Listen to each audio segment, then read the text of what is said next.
Website তৈরি করার জন্য প্রথমেই HTML স্ট্রাকচার গুরুত্বপূর্ণ। তার জন্য প্রথমে HTML নামে যে ট্যাগটা ব্যবহার করা হয় এটা হচ্ছে একটা ওয়েবসাইটের স্ট্রাকচার, এবং এটা শুরু এবং শেষ এর মাধ্যমে ওয়েবসাইটের পূর্ণাঙ্গ ডিজাইন অথবা স্ট্রাকচার পুনরূপ সম্পূর্ণ করা হয়। এবং তার ভেতরে যে ট্যাগ থাকে তার মধ্যে গুরুত্বপূর্ণ ট্যাগ হচ্ছে হেড ট্যাগ। হেড ট্যাগের মধ্যে টাইটেল, যেটা ওয়েবসাইটের উপর ট্যাবের উপর লেখা থাকে এক্সাম্পল নিউ ওয়েবসাইট, সো এটা হচ্ছে টাইটেল ট্যাগ। এবং সেকেন্ড হচ্ছে হেড ট্যাগের মধ্যে যে ট্যাগগুলো থাকে তার মধ্যে হচ্ছে HTML এর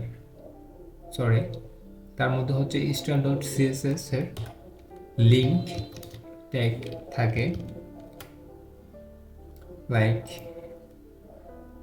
style.css এর এই লিঙ্কটা এখানে অ্যাড করা হয়েছে। এবং অন্যান্য যে কোনো লিঙ্ক, বুটস্ট্র্যাপ অথবা টেলউইন CSS যে কোনো ধরনের লিঙ্ক এবং আইকন ইউজ করতে হেড ট্যাগের মধ্যে লিঙ্ক অথবা টাইটেল এবং ফেভিকন ট্যাগগুলো হেড ট্যাগের মধ্যে লেখা হয়ে থাকে।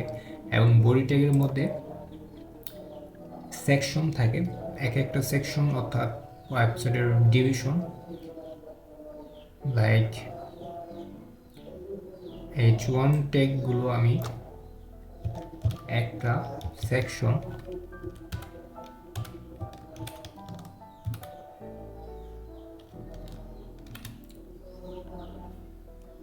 সেকশনে রাখার পরে H1 ট্যাগগুলো একটি সেকশন রাখার ফলে H1 ট্যাগগুলো এটা হচ্ছে একটা সেকশন, এবং নিচের বাকি যেটা আছে এটা হচ্ছে আরেকটা সেকশন, অথবা চাইলে ডিভের মধ্যে রাখা যাবে, লাইক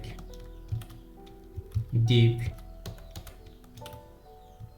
চাইলে ডিভের মধ্যে অথবা আরেকটা সেকশনের মধ্যে ডিভ দিয়ে তার মধ্যে প্যারাগ্রাফ ট্যাগ অথবা প্রয়োজন অনুসারে রাখা যাবে। এবং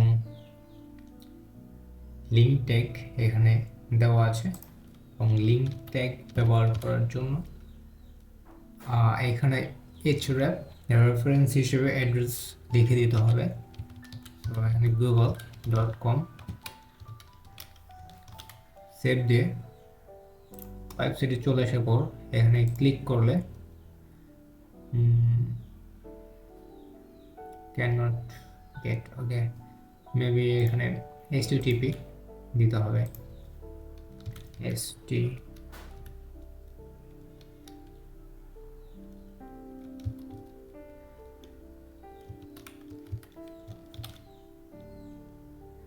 I'm not sure. Okay, it's working. Okay, all right.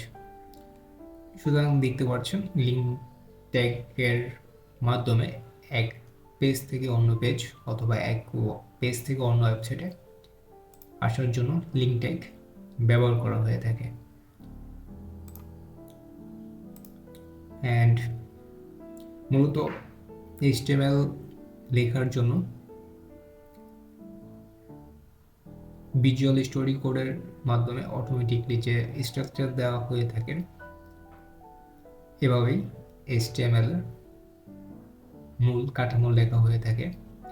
এইখানে হেড এবং বডির মধ্যে সেকশন এবং সেকশনের ভেতর ডিপ এবং ট্যাগগুলো ব্যবহার হয়ে থাকে। এবং এইখানে জাভাস্ক্রিপ্ট ফাইল অ্যাড করতে হলে বডির শেষের দিকে জাভাস্ক্রিপ্ট ট্যাগ অর্থাৎ জাভাস্ক্রিপ্ট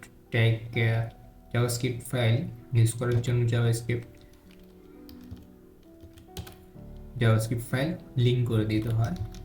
অলরেডি এখানে জেএস ফাইল ক্রিয়েট করা আছে। সো জাভাস্ক্রিপ্ট ফাইল অ্যাড করার জন্য সবসময় বডির ট্যাগের নিচের দিকে জাভাস্ক্রিপ্ট ফাইল ট্যাগ এর মাধ্যমে লিঙ্কের মাধ্যমে structure and link JavaScript file তৈরি করা হয়ে থাকে। সুতরাং এই ভিডিওটিতে HTML ট্যাগ স্ট্রাকচার সম্পর্কে এবং পরবর্তী ভিডিওতে কথা হবে। সাথে থাকার জন্য ধন্যবাদ।